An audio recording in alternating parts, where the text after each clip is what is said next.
Hemos presentado efectivamente el INCO, que es un índice que sobre la base de 18 indicadores y más de una docena de bases de datos que interactúan, calcula cuál es el ranking y la posición de cada una de las 2.800 entidades públicas en el Perú en materia de corrupción e inconducta funcional, con el propósito de transparentar todos los esfuerzos que viene haciendo la Contraloría para poder mejorar los problemas de detección de esta lacra, digamos, que nos afecta a toda la sociedad. El año pasado, este es el INCO del 2022, el año pasado se perdieron más de 24.400 millones de soles en problemas de corrupción e inconducta funcional, es decir, problemas de sobrecostos, problemas de ineficiencia. Esos 24.000 millones de soles equivalen, pues imagínense, podríamos haber cerrado la brecha de pobreza de todo el Perú en un solo año, ¿no? Y esa plata no es que se ha esfumado, esa plata terminó en el bolsillo de alguien. Y claramente ese alguien o esos algunos no son pues la población que debería haberse beneficiado. Entonces, en este sentido invitamos a toda la colectividad, a la academia, a la propia ciudadanía y a los propios funcionarios públicos en las distintas instituciones públicas de que se busquen en el índice para que a partir de ahí seguramente puedan empezar a trabajar de manera mucho más objetiva y concreta en un programa de integridad y de mejora de la lucha contra la corrupción al interior de sus propias instituciones. Porque si tú te das cuenta, en el índice vas a tener toda la información de en qué está fallando, ¿no? Desde esta perspectiva la entidad. Entonces lo que hay que hacer es corregir y mejorar.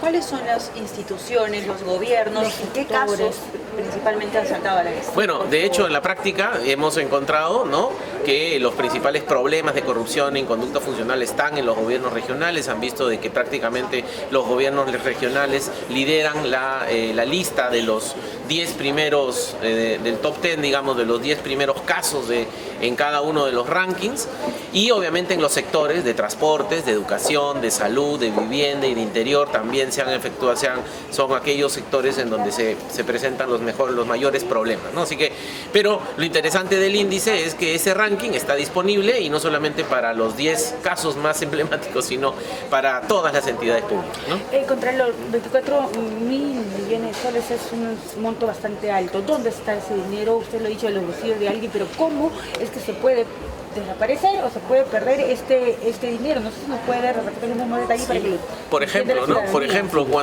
¿cómo se roba el Estado? En primer lugar, se roba ejecutando, ¿no? No, el Estado no es un banco al cual lo puedan asaltar.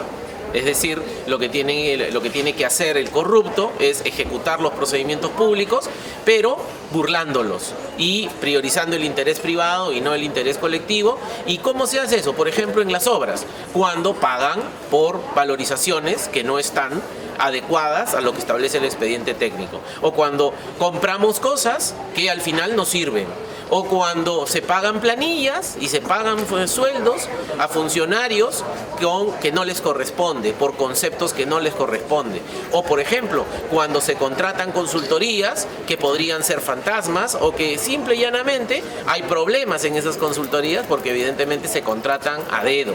Entonces, todas estas casuísticas de las cuales se nutre el observatorio y este índice de corrupción son las que explican en la vida cotidiana cómo la plata se pierde en el Estado y no llega a la población que debería llegar. Es por eso que, a pesar de que gastamos plata, ¿no?, que ni siquiera podemos gastar, la verdad, todo lo que ponemos disponible, porque es un problema de ejecución de gasto, pero de esa cosa que gastamos, de ese monto que gastamos, prácticamente 13 soles de cada 100 soles que se gastan se pierden por estos problemas. ¿Cuál es su mirada respecto a la ley de contrataciones? Porque una cosa es el diagnóstico y lo que se está encontrando en la Contraloría, pero también las sanciones, los mecanismos de sanciones sobre los funcionarios, sobre los malos funcionarios. ¿Cuál es su mirada sobre eso? Lo que hemos advertido es que ya con estas mayores capacidades de detección que tiene el Sistema Nacional de Control, ahora lo que toca es, bueno, ¿y qué vamos a hacer con todo esto?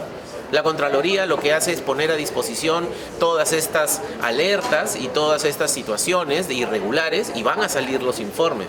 Pero ¿y luego de los informes qué pasa? ¿No? Lo que se necesita es fortalecer sustancialmente las capacidades de sanción del Estado. ¿Y quiénes sancionan en el Estado? En primer lugar, todos los procesos disciplinarios en las propias entidades públicas, porque ya sabemos que los procesos judiciales se demoran muchísimo, ¿no? El otro que sanciona es el procedimiento sancionador en la Contraloría, ¿no?, que ha empezado a operar desde prácticamente el año pasado. Y sobre todo, en una sociedad moderna, quien debe sancionar es el sistema de justicia. Y entonces tenemos que fortalecer las capacidades de los procuradores, de los fiscales, de los jueces, de los policías que se dedican a hacer las investigaciones anticorrupción, para que toda la cadena de valor anticorrupción termine realmente con una sanción ejemplar y efectiva. No hay lucha contra la corrupción si es que no hay sanción. Yo les pongo un dato. El año pasado, en los informes de la Contraloría, se identificaron responsabilidades administrativas, civiles y penales a 8.730 funcionarios públicos en el año 2022. Ya estamos en el mes de julio, de agosto, ¿no? Ya prácticamente por terminar el mes de agosto. ¿Cuántos de esos funcionarios han sido sancionados? Yo creo que ni el 1%, porque así se demoran todos los procesos, ¿no? ¿Cuántos sancionaron en el año de los casi 6.700 del año 2021? Seguramente muy poquitos. ¿Cuánto se demora una investigación fiscal? ¿Cuánto se demora un proceso judicial? ¿No? ¿Cuántos casos prescriben por la volatilidad que hay en los funcionarios públicos? A cada rato cambian los funcionarios públicos porque no tenemos un servicio civil calificado.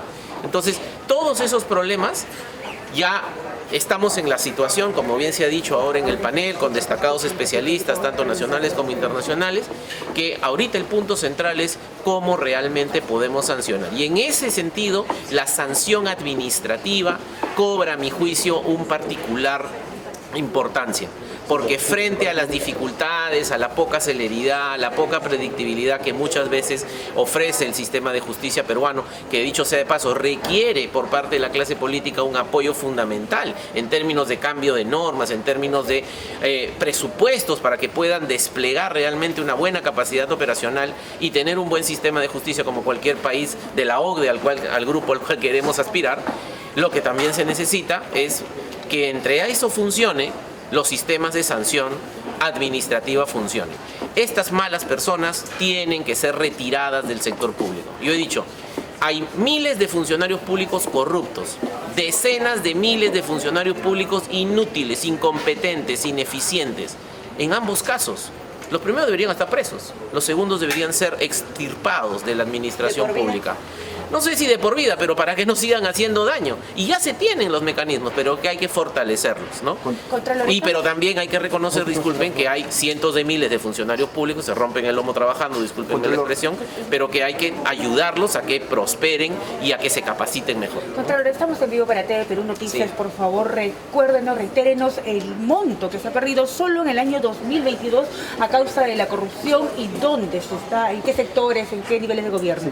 Han sido 4.419 millones de soles los que se perdieron el año pasado por problemas de corrupción e inconducta funcional en el año 2022 y principalmente en los gobiernos regionales. Ya hemos visto aquí en el INCO, en los gobiernos regionales de Ancash, en los gobiernos regionales de Piura, en el gobierno regional de Moquegua, etcétera, etcétera, y obviamente en los principales sectores, ¿no? En transportes, educación, salud, vivienda e interior. Contralor, si me permite, por favor, el año pasado, si bien ese informe es del año pasado, ahora si nos centramos en la presente gestión 2023, se ha conocido hace poco la contratación en el despacho del presidente del Congreso, el señor Alejandro Soto, la contratación de la hermana de su pareja. Allí, según especialistas, la contratación ha sido en el 2021, su hijo nace en agosto del 2022 y a la hermana de su pareja la ha mantenido durante un año. Él dice de que en julio del 2023 ya no trabaja, sin embargo expertos, ¿no?, en la materia señalan que ahí habría cometido lo que es conflicto de intereses y también nepotismo. La Contraloría, ¿qué va a hacer con respecto al caso del presidente del Congreso, el señor Alejandro Soto?